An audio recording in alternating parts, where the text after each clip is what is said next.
السلام علیکم ورحمۃ اللہ وبرکاتہ۔ ابن عباس رضی اللہ عنہما سے روایت کرتے ہیں کہ رسول اللہ صلی اللہ علیہ وسلم ایک دفعہ مدینہ یا مکہ کے ایک باغ میں تشریف لے گئے۔ وہاں آپ صلی اللہ علیہ وسلم نے دو شخصوں کی آواز سنی جنہیں ان کی قبروں میں عذاب کیا جا رہا تھا۔ آپ صلی اللہ علیہ وسلم نے فرمایا کہ ان پر عذاب ہو رہا ہے اور کسی بہت بڑے گناہ کی وجہ سے نہیں۔ پھر آپ صلی اللہ علیہ وسلم نے فرمایا، بات یہ ہے کہ ایک شخص ان میں سے پیشاب کے چھینٹوں سے بچنے کا اہتمام نہیں کرتا تھا اور دوسرا شخص چغل خوری کیا کرتا تھا۔ پھر آپ صلی اللہ علیہ وسلم نے کھجور کی ایک ڈالی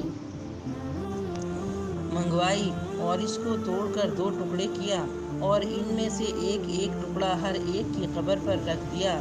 لوگوں نے آپ صلی اللہ علیہ وسلم سے پوچھا کہ یا رسول اللہ، یہ آپ صلی اللہ علیہ وسلم نے کیوں کیا؟ آپ صلی اللہ علیہ وسلم نے فرمایا، اس لیے کہ جب تک یہ ڈالیاں خشک ہوں شاید اس وقت تک ان پر عذاب کم ہو جائے۔ آپ صلی اللہ علیہ وسلم نے فرمایا، ایک مومن دوسرے مومن کے لیے عمارت کی طرح ہے کہ اس کا ایک حصہ دوسرے حصے کو قوت پہنچاتا ہے۔ اور آپ صلی اللہ علیہ وسلم نے ایک ہاتھ کی انگلیوں کو دوسرے ہاتھ کی انگلیوں میں داخل کیا۔